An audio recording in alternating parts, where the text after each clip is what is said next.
O bem-estar deixou de ser um diferencial e passou a ser uma necessidade estratégica das empresas. No episódio de hoje, a gente vai entender por que cuidar das pessoas é também cuidar dos resultados. Sejam bem-vindos ao Lifelong Cast, um programa da ESPM para você se preparar para o futuro do trabalho e dos negócios.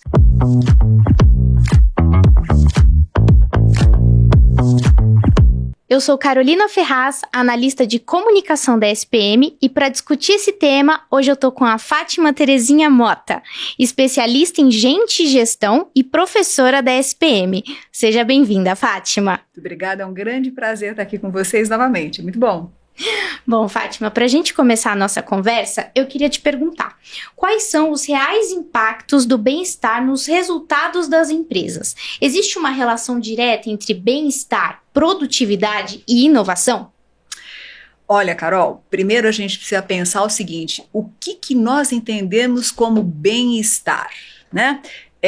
Acho que um ponto fundamental é isso, porque às vezes a gente entende que bem-estar é colocar puff colorido, né? É colocar a parede legal, né? É um bando de coisa que é só visual na realidade. E essa é uma preocupação grande que eu tenho, porque eu atendo muitas pessoas e vejo isso acontecer com muita frequência, né? As pessoas ficarem encantadas com o lugar, mas depois sofrerem muito e não sentirem esse bem-estar, né? Então, acho que a primeira coisa é o que a gente entende como bem-estar, né, Carol? E eu entendo que bem-estar é a forma como a pessoa trabalha, é o jeito que o trabalho é oferecido, sabe? E eu vejo que as empresas ainda estão muito distantes disso. Mas quando você me pergunta se tem uma relação, a relação é direta, né? Quanto melhor você estiver, melhor você trabalha. Agora, a gente não consegue ver o resultado de uma forma tão imediata, sabe? Então, às vezes, a gente fala, mas a gente fala tanto em bem-estar, mas será que a gente deveria ter uma produtividade aumentada de uma hora para outra? Não, não é assim, porque a gente vê o bem-estar de maneira indireta.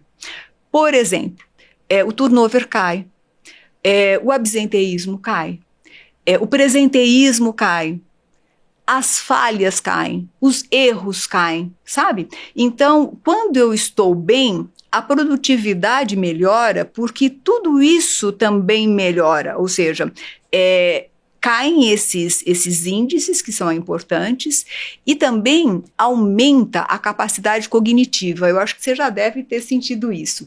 Toda vez que a gente está bem, a nossa cabeça funciona melhor. É verdade. E não só a nossa cabeça funciona melhor, mas também as nossas emoções ficam mais alinhadas.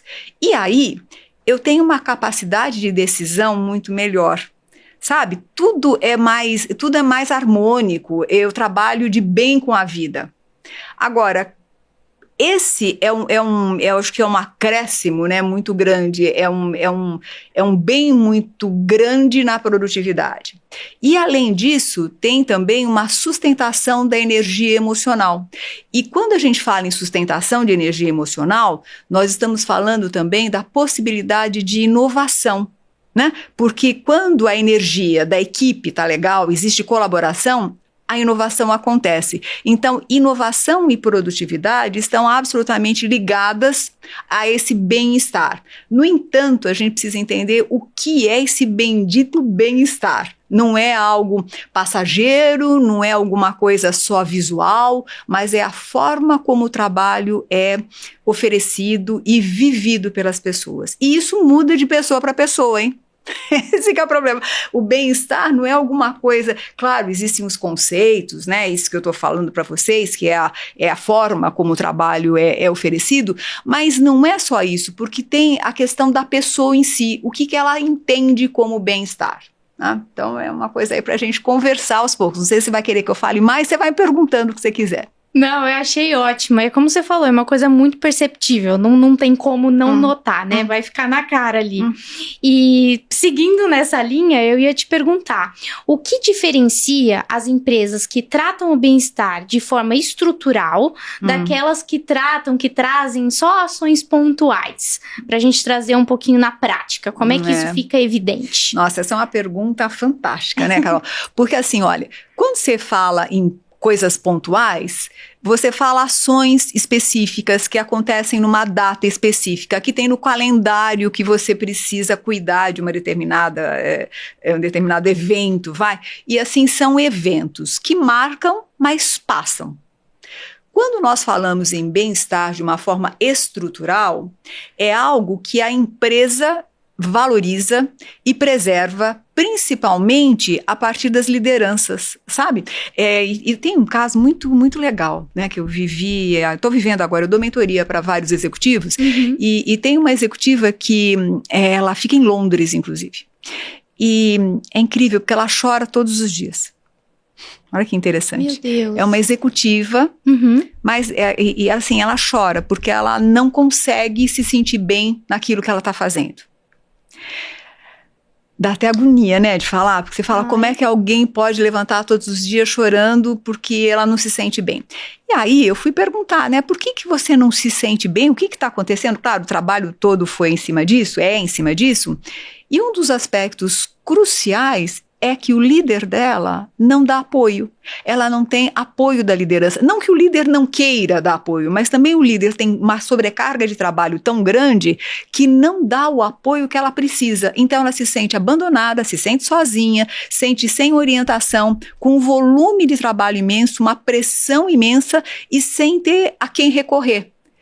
E veja, tem todas as condições e todos os benefícios que você pode imaginar. Então, quando você me pergunta a diferença entre o pontual e estrutural é quando toda a liderança está alinhada, a empresa está alinhada, ou seja, existem ações, não ações pontuais, mas ações estruturais que perduram na empresa, sabe? É aquela coisa mais que você percebe que existe na empresa. E tem uma coisa que eu tô vendo em você e que eu quero até fazer a ponte, que é o teu brilho no olhar, né? Obrigada. E a gente percebe quando as pessoas estão bem, quando elas têm brilho no olhar. Eu trabalhei para uma empresa, não vou falar agora aqui, porque eu acho que dá spoiler, mas é uma empresa que eu gosto muito, que o CEO falava para mim assim, Fátima, eu preciso de executivos que tenham brilho no olhar, porque se eles não tiverem brilho no olhar, eles não estão bem.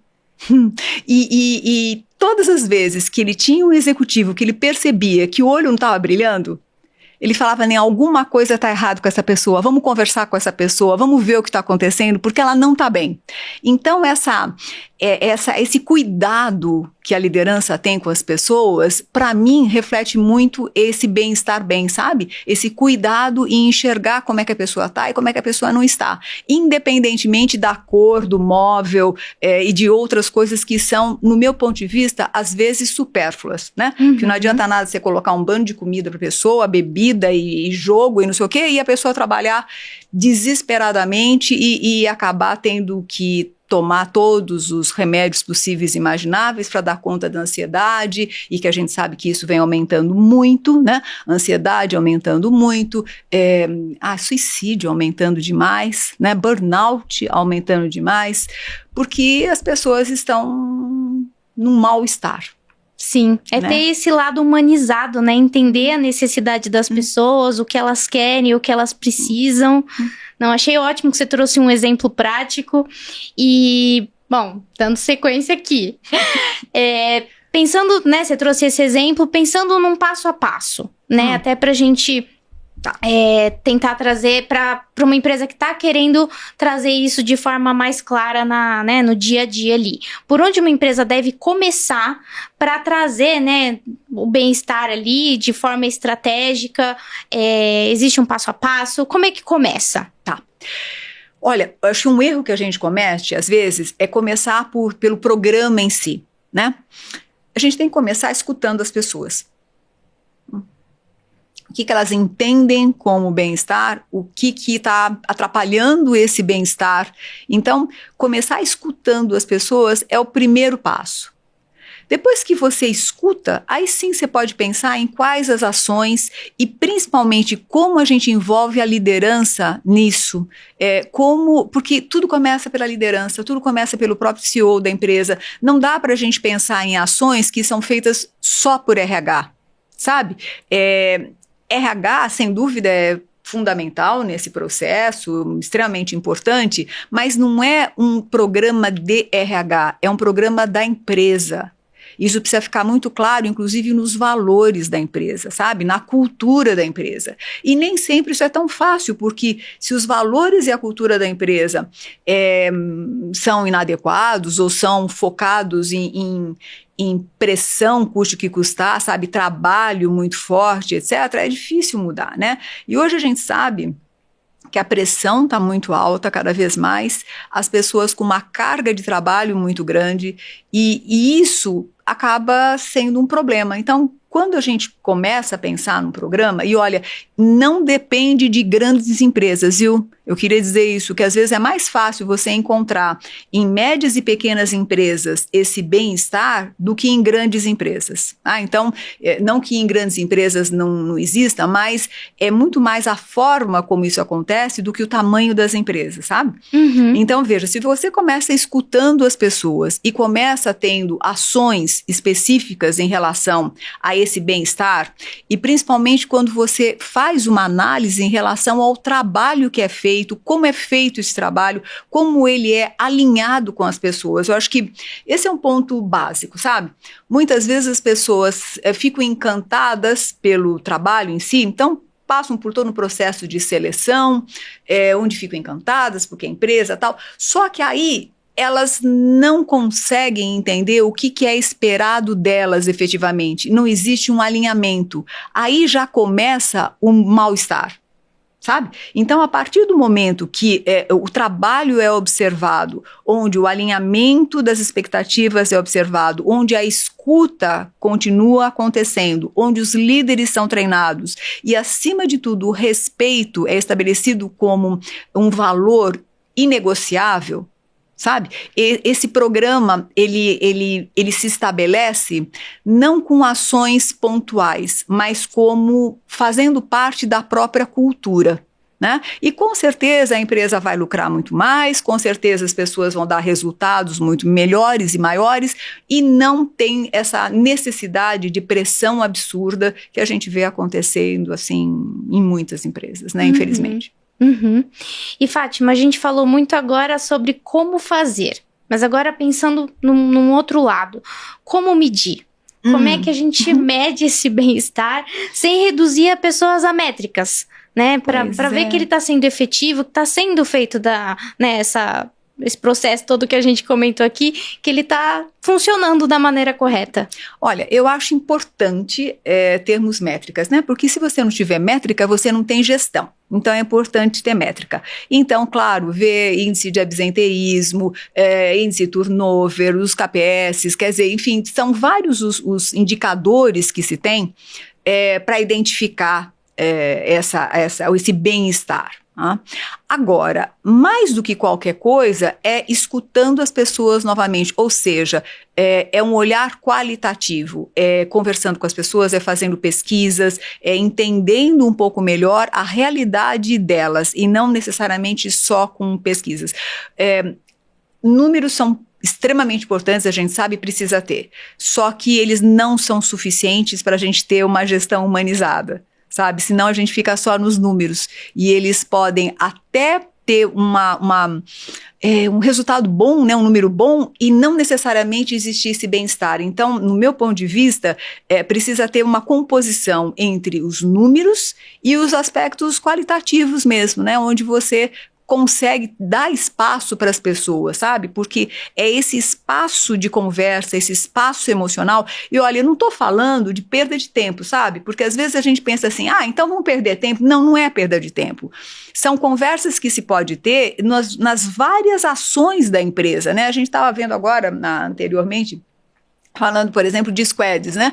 Então, as squads, lá você pode ver se está tendo um bem-estar ou não, sabe? Você pode trabalhar escutando as pessoas nas várias ações, nos vários projetos. Não precisa parar para fazer isso. É no dia a dia que a gente consegue medir, sabe? Medir. E é muito mais fácil do que a gente imagina.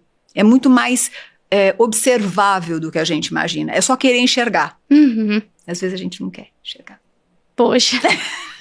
Às vezes, infelizmente, a gente prefere não enxergar. Esse é o grande problema, sabe? Sim. E a gente prefere, sei lá, falar que a gente tem uma academia que as pessoas podem frequentar, ou então, sei lá, dar um treinamento qualquer e achar que isso é o bem-estar. Não necessariamente. Não que isso não seja bom e não seja importante. Sim. Sem dúvida alguma é. Agora, tem coisas malucas, né, Carol? Veja. A gente sabe que sono, alimentação e movimento são 3 pontos fundamentais para que a gente se sinta bem, para que exista esse bem-estar. Agora me conta uma coisa, como é que dá para ter um bom sono se eu tenho um gestor que me manda e-mail às 3 horas da manhã, ou que me manda um WhatsApp às 3 horas da manhã? Não dá. E exige que eu responda. Não dá. Percebe? Então tem algumas coisas que são básicas e que ainda a gente observa acontecer com muito mais frequência do que a gente pode imaginar. E que são coisas não ditas. Não ditas, porque fica mal. Uhum. E olha só, a gente acha que isso acontece no pessoal mais operacional, né? Eu vejo uma falta de bem-estar muito mais forte, muito mais significativa nos níveis hierárquicos superiores, sabe? Uhum. Porque fica feio dizer que eu não quero responder um WhatsApp às 3 horas da manhã. Eu acabei trabalhando com um executivo que ele tinha problemas imensos para dormir. E tinha assim, ele ficava tremendo, de verdade, porque ele recebia os WhatsApps do gestor dele e aí ele era obrigado a responder. Então ele ficava o tempo todo assim, aflito com a possibilidade de não acordar por conta de um e-mail, de um WhatsApp que ele respondesse, que ele recebesse e não respondesse. Então essas coisas são muito mais frequentes, sabe? Tem uma outra coisa que acontece, que quando você trabalha em empresas que são multinacionais, e aí você tem, por exemplo, pessoas que trabalham na China, pessoas que trabalham no Japão e que são colaboradores seus, né? E você precisa conversar com eles. Então, como é que fica seu sono se você não tiver o mínimo de cuidado em relação a isso? E como é que fica o sono dessas pessoas? Aí, se a gente falar em alimentação, nós estamos entrando no outro aspecto, né? Aí as reuniões acontecem na hora do almoço, work lunch. Eu tenho que conversar sobre assuntos super delicados e complexos na hora do almoço. Imagine como é que é a digestão, o que você vai colocando para dentro. E você vai estragando o teu estômago, você vai estragando tudo, né? Porque você vai ingerindo preocupação, você vai ingerindo problemas. Então, em vez de você ter um momento onde o almoço é algo nutritivo, você tem um almoço, às vezes, regado a comidas pesadas, né?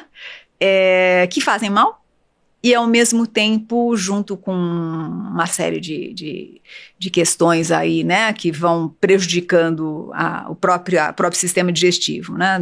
Que a gente sabe que a gente vai engolindo os problemas, vai engolindo uma série de coisas. E sem dizer da questão do movimento, né? Que eu acho que a academia é uma das coisas mais fantásticas que tem, que todos nós precisamos fazer isso, eu não tenho dúvidas em relação a isso. Agora, eu acho muito interessante o pessoal fazer academia à meia-noite, a 1 hora, às 2 horas, porque trabalha até às 11 da noite, e aí o que sobra, e tem que estar com o corpo legal, né? Porque tem que estar forte, musculoso, etc. Então, vai fazer academia à meia-noite, 1 hora da manhã. Então, me conta como é que é isso, né? Como é que fica o resto. Então, sabe, Carol, eu acho que nós estamos aí num momento muito importante para entender tudo isso, ainda com a inteligência artificial vindo, sabe? Nós temos vários players aí acontecendo que a gente precisa cuidar mesmo, porque se fala muito em bem-estar, mas se pratica muito pouco bem-estar. Então, vira uma moda a gente falar em bem-estar, mas até que ponto a gente está realmente tendo uma preocupação efetiva, sabe, com isso. Eu fico bem, bem preocupada mesmo em relação a esses pontos. Tá? Não, é verdade. Vira um vício, né? vai virando um vício, a gente vai deixando de lado, não cuida dessas coisas. Então, é realmente um assunto muito importante. E aí, né, quando você fala em vício, a coisa fica séria demais, porque esse vício vai trazendo assim, né? Eu não tenho tempo para conversar com os meus amigos, eu não tenho tempo para sair, eu não tenho tempo para me relacionar com as pessoas, então a minha vida vai ficando fechada naquilo que eu preciso entregar. E aí, isso é muito interessante, essa executiva fala assim para mim, Fátima, sabe o momento mais legal que eu tenho? Quando eu passo 3 horas nas mídias sociais. Meu Deus! Por quê? Porque o cansaço é tão grande sabe, a dificuldade às vezes, né, de lidar com tudo isso é tão grande que chega uma hora que você fica entorpecida com as mídias sociais. E aí fica 3 horas ali, né? E fica, até a hora que você desmaia e tem um sono péssimo. Então, tem aí uma parte, Carol, que eu acho que é importante também falar, que cada um também deveria se preocupar com o próprio bem-estar, sabe? Uhum. Porque, por exemplo, neste caso e tantos outros, né, que a gente vê, o que é necessário também é que a pessoa tome consciência do que ela está fazendo com ela mesma, a escolha que ela está fazendo, para poder reverter tudo isso, né? Senão, esse hábito que você acabou de falar, ele perdura porque é uma escolha inconsciente. E às vezes eu faço a escolha pelo dinheiro e não pelo propósito. E quando eu escolho o dinheiro e não o propósito, fica muito complicado eu buscar um bem-estar. Porque, não é trabalhar muito que gera mal-estar.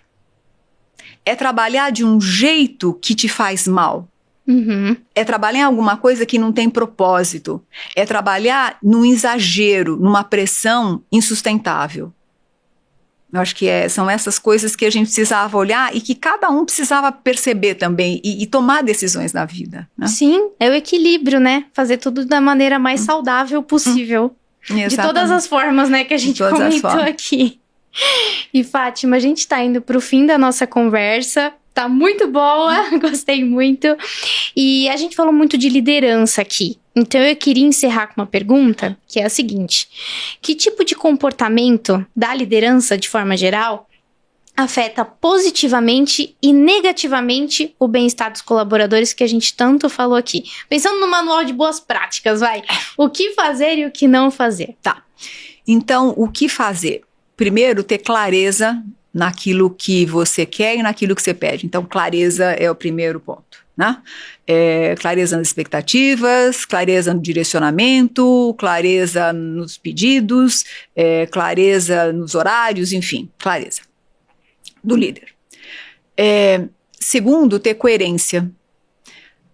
Coerência significando eu falo e faço e tenho uma coerência naquilo que eu peço e tenho uma coerência com o propósito, tenho uma coerência com aquilo que eu proponho, tenho uma coerência com a empresa, então a coerência. Sabe? Acho que esse é um ponto fundamental. Terceiro ponto é a capacidade de escuta, que é uma escuta verdadeira. Hoje, infelizmente, a gente fica o tempo todo brincando que está escutando, né? Que você não escuta nada, essa cabeça em outro lugar. Então, não, uma escuta de verdade, é uma escuta verdadeira. E isso, né, tem aí a importância da inteligência emocional do líder, né? E a capacidade de acolher emocionalmente as pessoas. E quando eu falo acolher emocionalmente, não significa ser terapeuta, nem ser psicólogo, nem nada disso.